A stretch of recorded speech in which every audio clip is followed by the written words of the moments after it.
This is the second lesson on medieval treatment in the years 1250 to 1500. Now, what this is going to focus on is twofold. We're going to firstly look at the different types of medics in the medieval period. So we're going to look at the physicians, the barber surgeons, apothecaries, and the wise women. We're also then going to look at the care of hospitals. Now, hospitals is a very difficult one in this time period because they didn't do much treatment. But as time goes on, hospitals definitely developed an aspect of care and treatment, especially when we get into the modern period and the National Health Service. So these are the four medieval medics. You've got a female family member that's also known as the wise woman, the physician, the apothecary, and the surgeon, the barber surgeon. And what I'm going to do is I'm going to go through a few facts about each one, pointing out some of the key aspects of their skills, and also maybe look at how ineffective some of them may have been. So the first medic, the physician. Now, I'll be adding a few text boxes around here just to add to some of this information, but I'm going to point out some of the key things first. Physicians would have to go to university to learn their trade. What does that mean straight off? Well, it means they're going to be the most skilled individual. In terms of an overall medic, they're the most skilled, they're the most important. During the Middle Ages, universities were set up in places such as Oxford and Cambridge, and it took around 7 to 10 years to get a medical degree. So once again, it's not an easy thing to get a hold of, but we've got to remember the time in which they're living. And we've got to remember that their education was dominated by the beliefs of the time period, which were focused mainly on the church and their ideas. So keep that in the back of your mind while we're going through this. Now, the important thing about the physician, being the most skilled person, you'd think, well, they'll treat people, they'll actually do something. That's not the case. The physician only diagnosed patients. They only told the patient what was wrong with them. They didn't treat patients. This was left to other individuals that we're going to look at later on in this PowerPoint. The physician was very expensive, and if you could afford one, they would do the following. So they'd look at your urine, they'd look at your wee, they'd look at the colour, smell, and the taste. Now again, this, as we looked at in previous videos, this links to your humours, so it's a way of diagnosing. And then they look at star charts to help diagnose you. Now, once the physician did this, they would advise a treatment. They wouldn't actually do the treatment. The main reason why is because, well, they couldn't do any surgeries or anything like that. It's important that you understand that the physician actually had a big impact in just the overall diagnosis, but not many people could actually afford them. Going on a bit further, once the physician was done, and once the physician had done everything they were supposed to, it was up to less trained people to treat them. The reason for this is because physicians were not allowed to cut patients or perform operations, as cutting the body meant it could not go to heaven.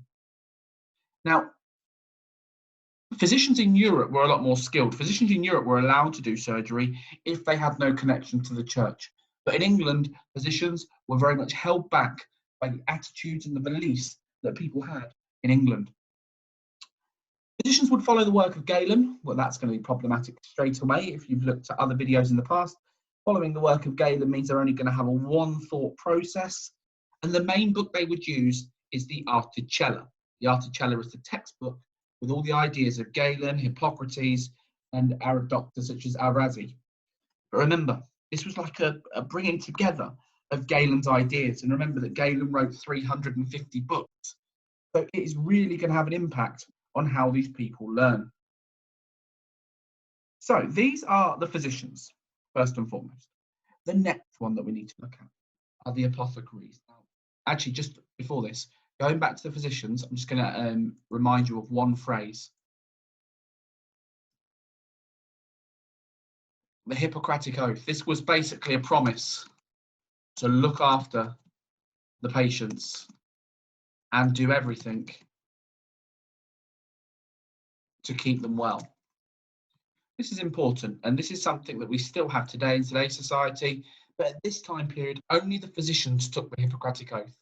So it is something that potentially held them back, but it was the attitudes that held them back more It was the belief that they had to do everything the church says that held them back more. The Hippocratic Oath was just there to ensure the safety of the patient.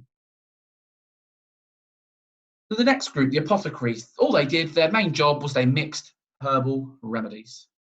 They had a good knowledge of the healing power of herbs, and most of the people that got involved in terms of the business grew up with it. And the main book that they used was the Materia Medica. That had a mixture of herbs. It had a good amount of knowledge within them. Now, the knowledge of apothecaries will be passed down from their families. And apothecaries usually start from a very young age. So realistically, they had quite a lot of experience.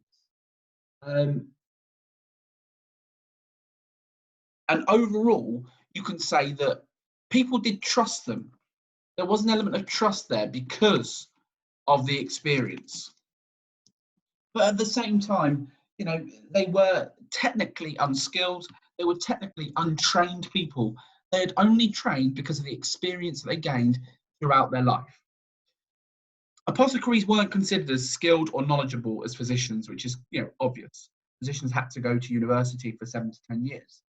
But physicians prescribed the medication and apothecaries mixed it. But since physicians were very expensive and apothecaries were cheap, lots of people would go to the apothecary first rather than going to the physician. Physicians didn't like this as they saw them as a threat to their job. But it's a bit like in modern day times, if you go to your pharmacy first rather than going to your doctor, going to your pharmacy to ask for advice and they might prescribe you a medicine.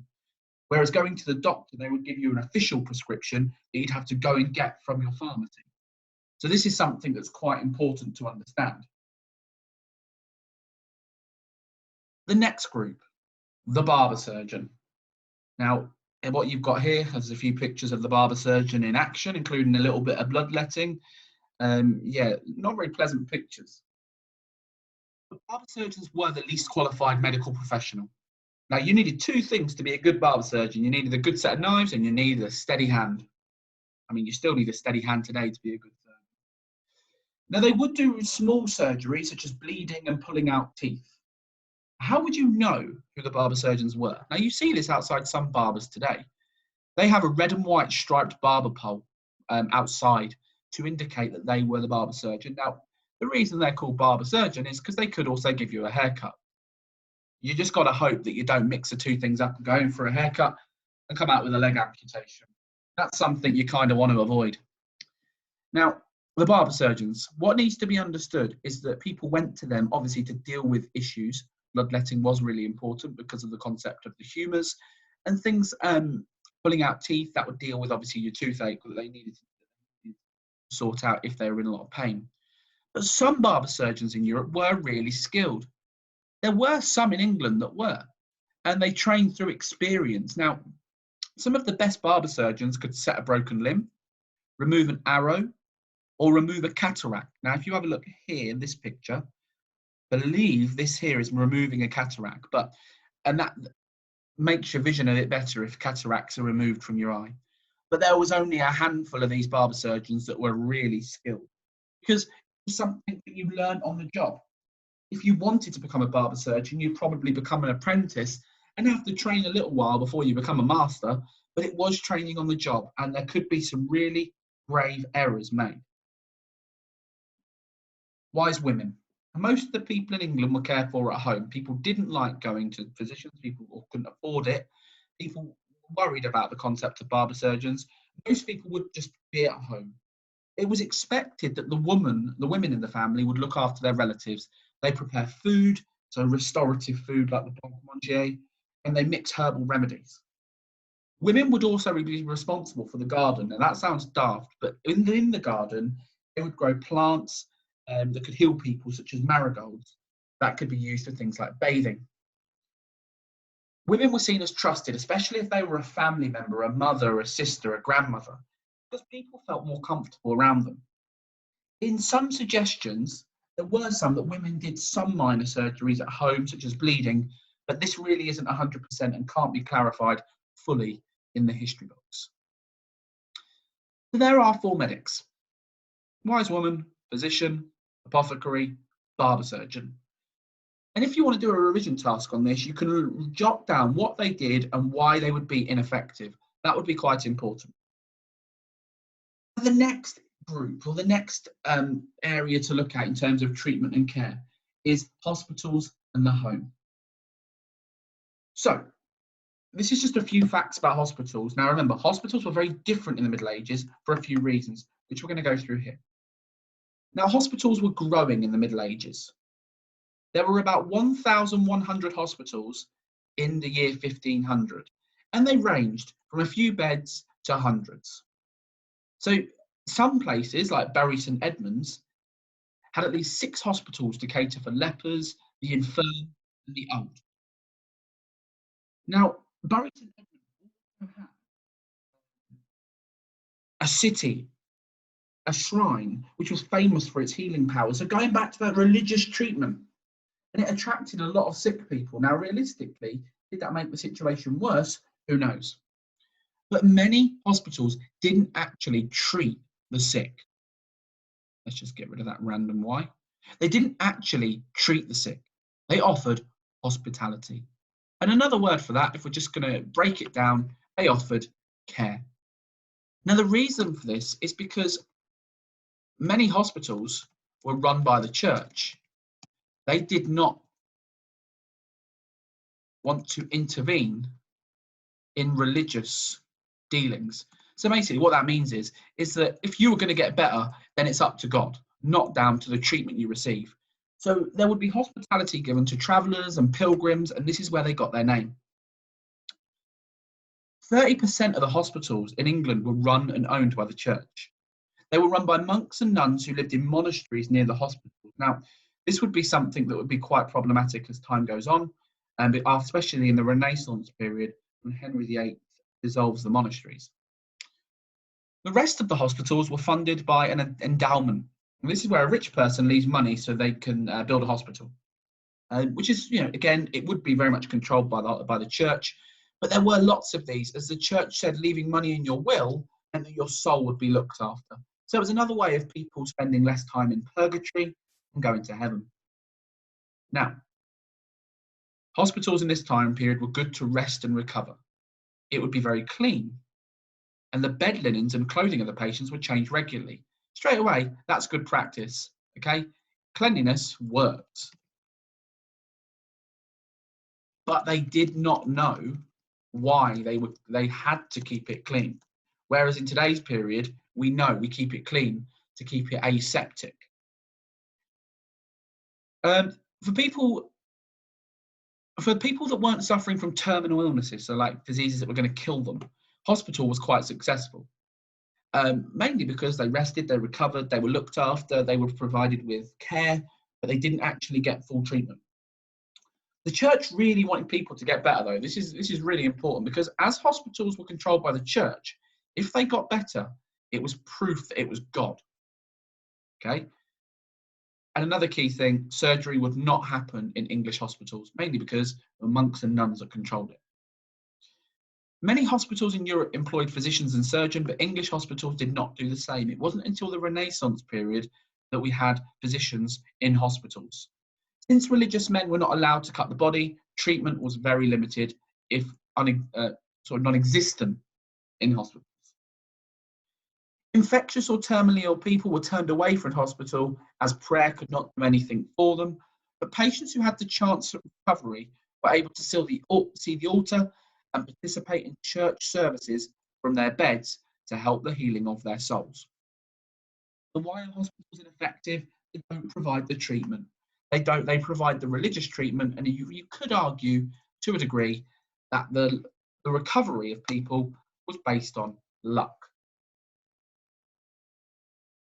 And the last thing I'm going to go through in this lesson is why was there little change because of treatment? So basically, why was treatment ineffective? And if you wanted to develop this answer, there's a few things you could talk about. And this, if you wanted to do a little mind map on this, that would be absolutely fine. So you could talk about a range of things. Why was treatment ineffective? Firstly, Galen's ideas. It caused dangerous types of treatment. So you could talk about bloodletting and also aspects of purging, such as the emetic, especially if they were given poison. You could say how education was controlled by the church, especially with things like the Articella.